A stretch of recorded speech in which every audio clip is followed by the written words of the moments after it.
3 साल हो चुके थे बेटा को अपना घर छोड़कर विदेश में बसे हुए। इन 3 सालों में बूढ़ी माँ और ज्यादा बूढ़ी हो गई थी। 75 वर्ष की उम्र में सुलोचना देवी की याददाश्त काफी कमजोर होती जा रही थी। उन्होंने रोजमर्रा की चीजों याद न रहती, लेकिन जो उन्हें हमेशा याद रहता था वह उनका बेटा। दिन हो या रात, एक पल भी ऐसा न हो कि वो अपने बेटे की याद न करती हो। दूसरी तरफ बेटा था जो साल में 1-8 बार अपने माँ को फोन कर लिया करता था और 1-2 मिनट से ज्यादा बात नहीं किया करता था। फिर भी ये बूढ़ी माँ आस लगाए अपने बेटा का इंतजार करती रहती थी। एक दिन बेटे का विदेश से फोन आया। हेलो, सुन रही हो ना माँ? अनिल बोल रहा हूँ, तुम्हारा बेटा।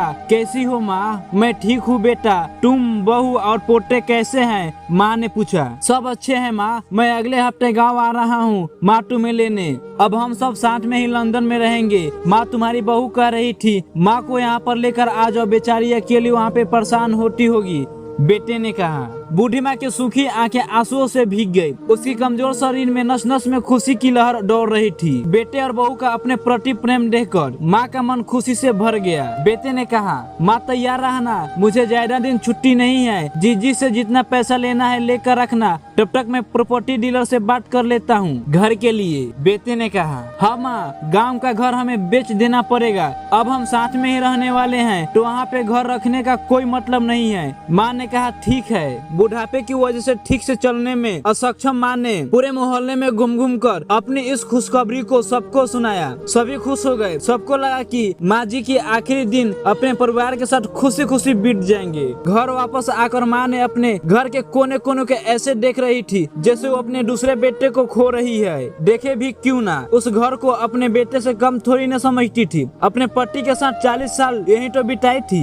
लेकिन अब मजबूर बुढ़ापे की आखिरी साल बेटे और बहू के साथ बिताना चाहती थी। दिल पर पत्थर रखकर घर बेचने के लिए तैयार हो गई। जल्दीबाजी में बेटे ने घर को आधे दम पर बेच दिया। माँ ने ज्यादा नहीं, लेकिन जिन चीजों से दिल लगाया था उन चीजों को समेटा और बेटे के साथ टैक्सी में बैठकर एयरपोर्ट के लिए निकल गई। एयरपोर्ट जाकर बेटे ने माँ से कहा, माँ तुम यही बेंच पर बैठो, मैं सामान और बोर्डिंग की जाँच करा कर आता हूँ। वहाँ वक्त लगता है और खड़ा रहना पड़ता है, तुम्हें तकलीफ होगी, तुम यही आराम करो। मैं यूँ गया और यूँ आया। माँ बेंच पर बैठ गई और बेटा अंदर चला गया। काफी समय हो गया, बेटा वापस नहीं लौटा। माँ सोचने लगी ज्यादा भीड़ होगी इसलिए देर लग रहा होगा। अंधेरा होने लगा। अब तो लोगों की भीड़ भी कम होने लगी। माँ को चिंता होने लगी। एक कर्मचारी ने आकर पूछा, किससे मिलना है माँ जी आपको यहाँ पे किसने बैठाया है? डरती हुई आवाज में सुलोचना देवी बोली, मेरा बेटा अंदर सामान की जाँच करवाने गया है, हम लंदन जा रहे हैं। क्या नाम है माँ जी आपके बेटे का? कर्मचारी ने पूछा। अनिल नाम है मेरे बेटे का, सुलोचना देवी ने बताया।